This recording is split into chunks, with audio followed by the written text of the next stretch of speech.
A shocking comment, 2 broken hearts, and one Friday night that proved sometimes the most terrifying thing isn't falling in love. It's admitting you're already falling. The clock on the wall showed 6:47 p.m. Jake sat at his desk, eyes burning from staring at the computer screen for too long. The office was quiet now. Everyone had left hours ago, eager to start their weekend. But he was still there, trying to finish a presentation that his boss needed first thing Monday morning. He rubbed his eyes and reached for his coffee cup, only to find it empty. That was his 3rd cup today, and it hadn't helped much. The words on the screen were starting to blur together. Maybe he should just go home and wake up early tomorrow to finish it. Just as he was about to pack up, he heard footsteps in the hallway. That was strange. He thought he was the only one left on this floor. The footsteps got closer, and then there was a knock on his doorframe. "Hey, sorry to bother you," a voice said. "I'm having trouble with the printer. Do you know how to fix it?" Jake looked up and saw Isabella standing there. She was new to the company, started maybe 2 or 3 weeks ago. He'd seen her around the office, always noticed her actually. She worked in the creative department, always dressed in interesting clothes, and had this energy about her that made people pay attention. "Oh yeah, sure," Jake said, getting up from his chair. His legs felt stiff from sitting too long. "Those printers are always acting up." "Which one is giving you trouble?" "The big one by the break room," she said, walking beside him down the hallway. "I've been trying to print this file for 20 minutes. I think it hates me." Jake laughed. "It hates everyone, don't take it personally."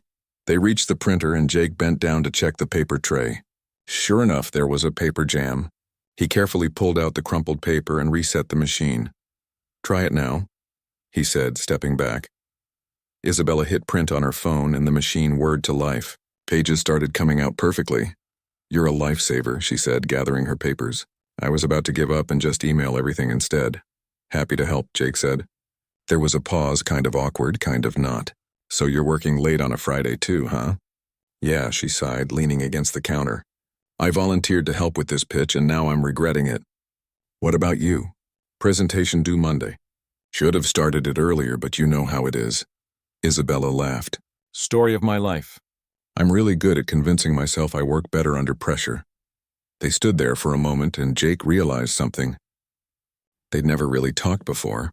Sure, they'd said good morning in the elevator, smiled at each other in meetings, but never an actual conversation. And now that they were talking, he was wondering why he'd waited so long.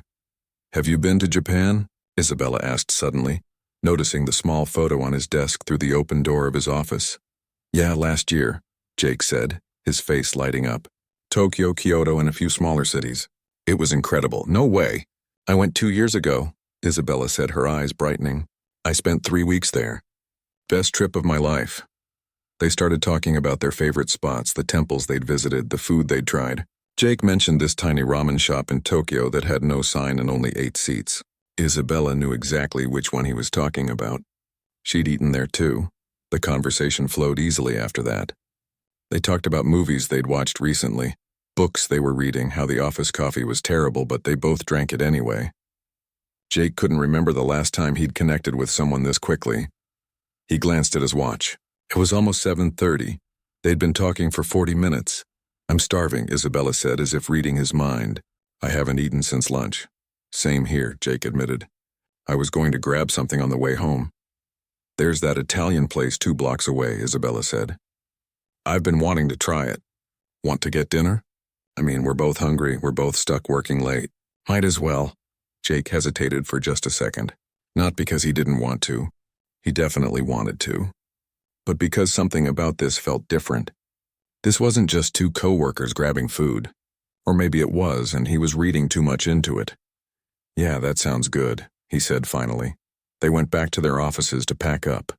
Jake saved his presentation, shut down his computer, and grabbed his jacket. His heart was beating a little faster than normal, and he wasn't sure why. It was just dinner. With a co-worker. Nothing unusual about that. They met at the elevator. The office was completely empty now. The lights in most sections had automatically dimmed. Their footsteps echoed in the hallway. "Kinda creepy when it's this quiet," Isabella said as they waited for the elevator. "Yeah, I've been here late before, but usually there's at least a few other people around." The elevator dinged and the doors opened. They stepped inside. Jake pressed the button for the ground floor. The doors started to close. That's when Isabella turned to him with this smile on her face. Not a regular smile. Something more playful, more daring. "Can I tell you something?" she asked. "Sure," Jake said, confused. She leaned a little closer, her voice dropping to almost a whisper. "I've noticed you, around the office. I've wanted to talk to you for a while, but I couldn't figure out how to start a conversation." Jake felt his face get warm. "Really, I noticed you too." "I know," she said, that playful smile still there.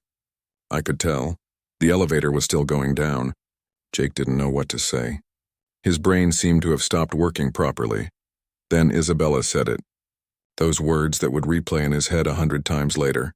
"You want to know if I'm not wearing anything underneath?" she whispered, her eyes locked on his. Jake froze. Completely froze. His mouth opened, but no words came out. Did she really just say that? Did he hear that right? His face must have been bright red because Isabella immediately started laughing. The elevator doors opened on the ground floor with a ding that seemed way too loud. Jake stood there, still processing what just happened. Isabella walked out of the elevator, then turned back to look at him, still smiling. "You coming?" she asked. Jake managed to move his feet and stepped out of the elevator. His heart was pounding now. What was he supposed to say? How was he supposed to respond to that? They walked through the lobby in silence. Jake's mind was racing. Was she serious? Was she joking? Was this some kind of test? As they pushed through the front doors and stepped out into the cool evening air, Jake finally found his voice. I don't know what to say to that," he admitted. Isabella stopped walking and turned to face him. The streetlights had just come on, casting everything in that orange glow. She looked at him for a long moment, then her expression softened. "I'm sorry," she said, and she actually sounded sincere.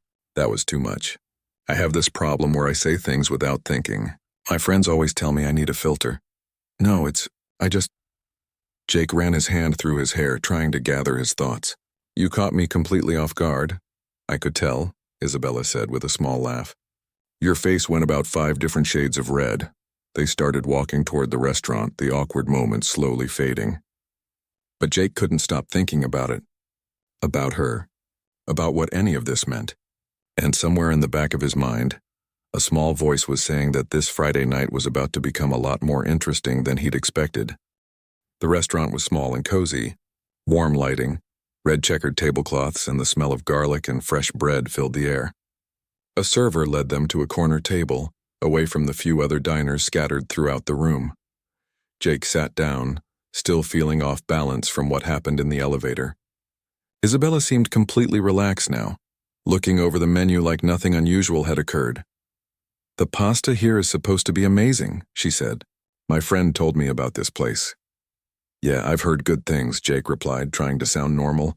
The server came by and took their drink orders. After she left, an awkward silence settled between them. Jake stared at his menu without really reading it. Isabella finally put hers down and looked at him directly. "Okay, I need to explain myself," she said, "about what I said in the elevator." "You don't have to," Jake said quickly. "No, I do," Isabella insisted. "Because I can see you're trying to figure out if I'm crazy or inappropriate, or if you should report me to HR or something." Jake couldn't help but laugh a little at that. "I wasn't thinking about HR. Good, because here's the thing." Isabella leaned forward slightly. "I wasn't actually trying to proposition you or anything. I mean, I know how it sounded.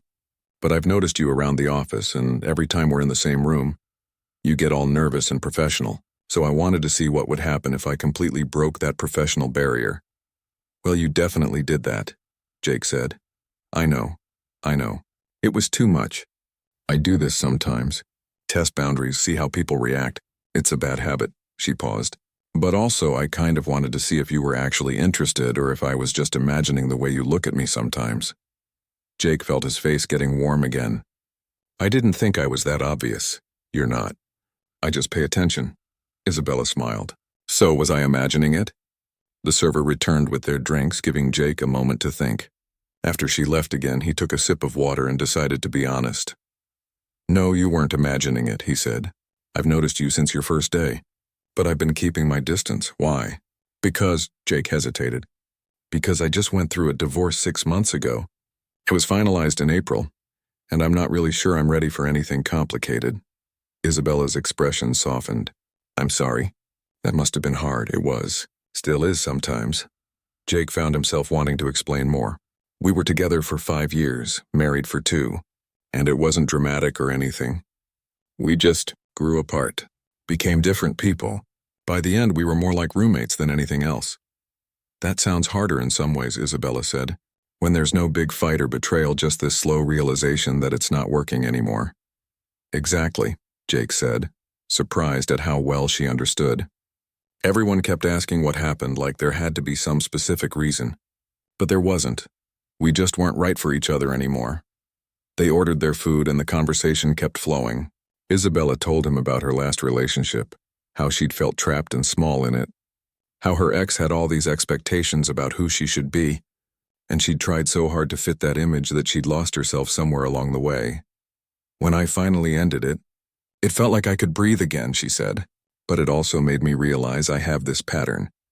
I tend to lose myself in relationships, become whatever the other person wants me to be. Is that why you're so upfront now? Jake asked. Why you say unexpected things and test boundaries? Maybe, Isabella admitted. I guess I'm trying to be more authentically myself. Even if that means being a little too bold sometimes. I don't think you're too bold, Jake said. Different, definitely, but not in a bad way. Their food arrived and they ate while continuing to talk. Jake learned that Isabella had moved to the city 8 months ago, that she was a vegetarian who occasionally cheated with chicken, and that she had a younger brother she was really close to. Isabella learned that Jake played guitar badly, loved cooking but hated doing dishes, and that he'd wanted to be an architect when he was younger. What changed? Isabella asked. Reality, I guess. Student loans, practical choices. Marketing pays better. Jake shrugged. What about you? Did you always want to be in creative? I wanted to be a novelist, Isabella laughed. Spent my whole childhood writing stories. But turns out writing ads pays actual money, so here I am. I still write sometimes, though. Just for myself. What kind of stories? Mostly about people making messy choices and figuring out their lives, Isabella said. Pretty much what we're all doing anyway. As they finished eating and the server cleared their plates, Jake realized something. He hadn't felt this comfortable talking to someone in a long time. Not since before his marriage started falling apart. Maybe even before that. Can I ask you something? Isabella said. And you can tell me if this is too personal. Go ahead. Why did you say yes to dinner? After I made that completely inappropriate comment in the elevator, you could have just said no and gone home. But you didn't. Jake thought about it for a moment. Honestly? Because even though you caught me completely off guard, I was intrigued. You're not like most people I meet. You say what you're thinking. That's rare. Or reckless, Isabella added. Maybe both, Jake smiled. But I like it. It's refreshing. They split the check despite Jake offering to pay. Isabella insisted, saying she'd invited him, so it was only fair to split it. Outside the restaurant, they stood on the sidewalk.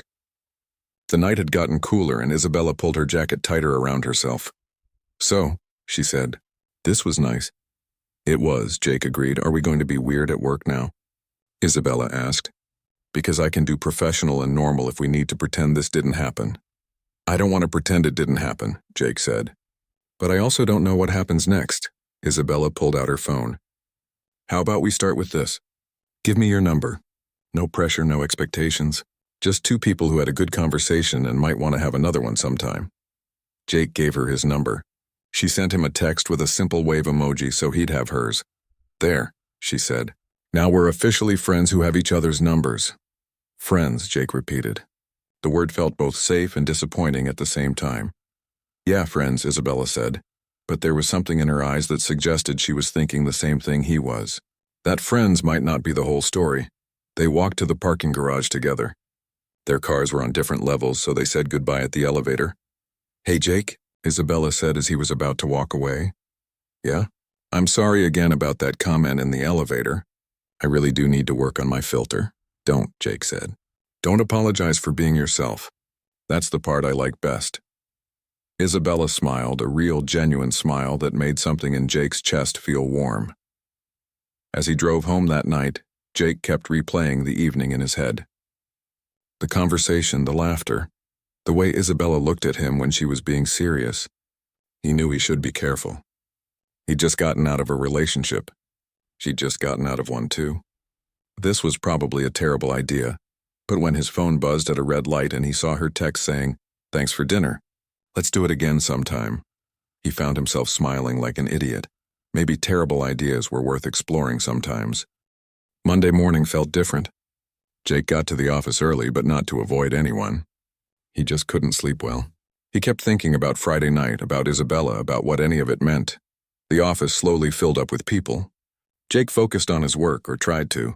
Around 9:30, he saw Isabella walk past his office. She glanced in, gave him a small smile and a wave, then kept walking. It was casual, friendly, exactly what it should be. But Jake felt disappointed anyway. By Wednesday, they'd texted a few times. Nothing serious, just funny observations about work or sharing memes. But at the office, they barely talked. When they passed each other in the hallway, it was just a quick greeting. Nothing more. Jake's friend David noticed something was off during lunch on Wednesday. "You've been weird lately," David said, biting into his sandwich. "What's going on?" "Nothing," Jake said. "That's not true. You keep checking your phone and smiling at it, which means it's either a girl or you've developed a gambling problem." Jake sighed. David had been his friend since college. There was no point in lying to him. "I had dinner with someone from work on Friday," Jake admitted. "Who?" "Isabella." "From Creative." David's eyes widened. "The new girl? The really attractive one that everyone talks about?" "People talk about her?" "Dude, everyone talks about her. Half the office has a crush on her." David leaned forward. "So what happened?" Jake told him about Friday night, leaving out the elevator comment. Some things didn't need to be shared. "So you like her?" David said when Jake finished. "It's not that simple."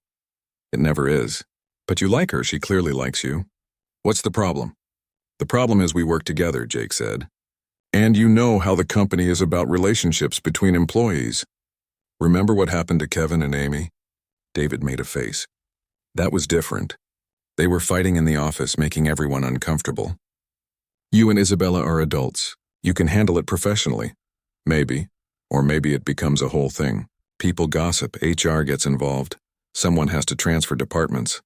Or maybe," David said, "you're overthinking this because you're scared." Jake wanted to argue, but he couldn't because David was right. He was scared. Scared of getting hurt again, scared of making things complicated, scared of taking a risk. That afternoon, Jake was in a meeting when his phone buzzed. He glanced at it under the table. "Isabella. This meeting is so boring I might fall asleep. Save me." Jake smiled and typed back. "Same, I've been doodling for 20 minutes. Isabella. Show me your doodles later. I bet they're terrible." The meeting ended and Jake went back to his office.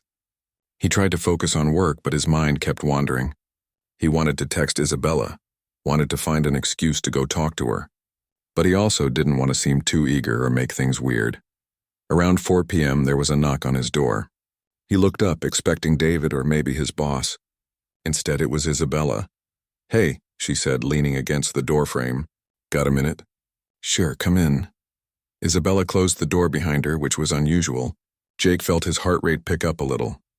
"So I'm just going to say this directly," Isabella started, "because apparently that's my thing. Are we avoiding each other?" "What?" "No," Jake said. But it sounded weak even to him. "Because it feels like we are. We had a great time Friday night. We've been texting, but here at work it's like we're strangers again." Jake leaned back in his chair. "I guess I'm trying to keep things professional." "Why?" "Because," Jake hesitated. "Because I like you, and I don't want to make things complicated." Isabella sat down in the chair across from his desk. "I like you too. And yeah, it might be complicated, but I think avoiding each other is making it worse, not better. What do you suggest?" "I suggest we stop pretending there's nothing here. We don't have to announce it to the whole office or anything. But we can talk, have lunch together, be friends. Actual friends who acknowledge they enjoy each other's company." Jake smiled. "That sounds reasonable." "Good. Because I was going to grab coffee from that place across the street." "Want to come?" They went to get coffee together. On the way back, they ran into their boss in the lobby. She smiled at them, made a comment about how nice it was that the new people were making friends, and kept walking. "See?" Isabella said when the boss was out of earshot. "Nobody cares." But Jake noticed things changing over the next few days. People started paying attention, When he and Isabella had lunch together in the break room, conversations would pause briefly. When they walked out together at the end of the day, people noticed. David pulled him aside on Friday afternoon. "So everyone thinks you and Isabella are dating," David said. "We're not," Jake said quickly. "I know that. You know that. But people talk. And you know how this place is." Jake felt frustration rising. "We're just friends. We're allowed to be friends. I'm just giving you a heads up. HR's been on a kick lately about workplace relationships. They sent out that whole policy reminder last month." Jake had forgotten about that. The email about maintaining professional boundaries and disclosing any romantic relationships to HR. That evening, Jake got a text from Isabella. "Can we talk?" "Not at work." They met at a quiet bar near Jake's apartment. Isabella already had a drink when he arrived. "I heard the rumors," she said as Jake sat down. "About us." "Yeah, me too. And I heard HR's been asking questions. Not about us specifically, but they're reviewing their policies on contractors working with permanent employees." Jake's stomach dropped. "Your contract might not get extended because of it," Isabella finished. "They're saying it's unrelated, but the timing is suspicious." They sat in silence for a moment. The bar was busy, people laughing and talking around them, but Jake felt like they were in their own separate space. "I don't want you to lose your job because of me," Jake said.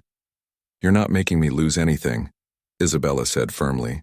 "We haven't done anything wrong. We're friends, that's it." But even as she said it, both of them knew it was more than that. The way they looked at each other, the way they sought each other out during the day, the way Jake's heart sped up every time he saw her name on his phone, that wasn't just friendship. "Maybe we should actually keep our distance," Jake said, hating the words even as he said them, "until your contract situation is figured out." Isabella looked at him for a long moment. "Is that what you want?" "No, but I don't want to cause problems for you either." "What if I'm willing to risk it?" "I'm not," Jake said. "Not with your job on the line." Isabella's expression hardened slightly. Not angry, but disappointed. "Okay, if that's what you think is best." She finished her drink and stood up. "I should go." "Isabella, wait. No, it's fine." "You're probably right. This was getting complicated anyway." She left, and Jake sat there feeling like he'd just made a huge mistake. He'd done the responsible thing, the smart thing. So why did it feel so wrong? The weekend was miserable. Jake didn't text Isabella, and she didn't text him. He kept picking up his phone, typing messages, then deleting them. By Sunday night, he'd convinced himself he'd done the right thing. They barely knew each other. It was just attraction, nothing more. He'd get over it. But Monday morning, when he saw Isabella in the hallway and she walked right past him with barely a nod, something in his chest ached in a way that felt like more than just attraction. 2 weeks went by. Jake and Isabella maintained their distance at work. Polite, professional, nothing more. Jake told himself it was for the best. Isabella focused on her work and he focused on his, but it wasn't working. Every morning, Jake hoped he'd see her. Every lunch break, he looked around the break room, disappointed when she wasn't there. Every evening when he left, he walked past her office, always finding some excuse to glance in. David finally had enough on a Thursday afternoon. "This is pathetic," David said, dropping into the chair across from Jake's desk. "You're miserable, she's miserable. Just talk to her." "There's nothing to talk about," Jake said. "You're in love with her. I'm not in love with her. I barely know her." "You're falling in love with her then." "Whatever stage you want to call it. And you're choosing to be miserable instead of just being honest about it." Jake wanted to argue, but he couldn't, because David was right and Jake knew it. That evening, as Jake was packing up to leave, his phone rang. Unknown number. "Hello? Jake, it's Amy from work." "I don't know if you remember me." "Of course I remember you," Jake said. "Amy used to work in accounting before she left the company 6 months ago. How are you?" "I'm good, thanks. Listen, I'm calling because I heard through the grapevine that you and Isabella are going through what me and Kevin went through." Jake's guard went up. "I don't know what you mean. Come on, everyone at that office knows about you two. And I wanted to tell you something that might help." "Can we meet for coffee tomorrow?" "Before work?" They met at a small cafe at 7 a.m. Amy looked different than Jake remembered. Happier, more relaxed.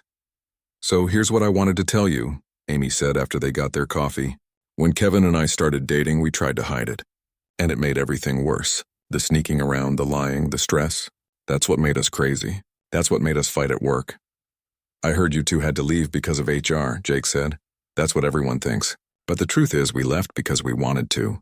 We both got better jobs at different companies. And now we're engaged. She showed Jake her ring. It was small but beautiful. The point is, Amy continued, hiding how we felt made us miserable. Once we were honest about it, everything got better. Yeah, there were complications, but they were worth it. What if it doesn't work out? Jake asked. What if we try and it just makes everything worse? Then at least you'll know. But right now you're both suffering for no reason. And trust me, everyone can see it. You're not fooling anyone by pretending there's nothing between you. After coffee, Jake sat in his car thinking about what Amy had said. He pulled out his phone and typed a message to Isabella. Can we talk? Please? 3 dots appeared, then disappeared. Then appeared again. When? Today. After work. Anywhere you want. Okay. The workday dragged on forever. Jake couldn't focus on anything. He kept checking the clock, watching the minutes crawl by. Finally, 5 p.m. came. Jake texted Isabella. She suggested the same Italian restaurant where they'd had dinner that first night. When Jake arrived, Isabella was already there, sitting at a table by the window. She looked nervous, playing with her water glass, not quite making eye contact when he sat down. Thanks for meeting me, Jake said. You said you wanted to talk. I did. I do. Jake took a breath. I've been thinking a lot over the past 2 weeks. About us, about what happened, about why I pushed you away. Isabella looked at him, waiting. And I realized something. I was scared. I'm still scared, honestly. But I was using your job as an excuse. The truth is, I was scared of getting hurt again. Scared of letting myself feel something real. And now? Isabella asked quietly. Now I think I'm more scared of losing you without ever really trying. Isabella's expression softened slightly. I was scared too, am scared.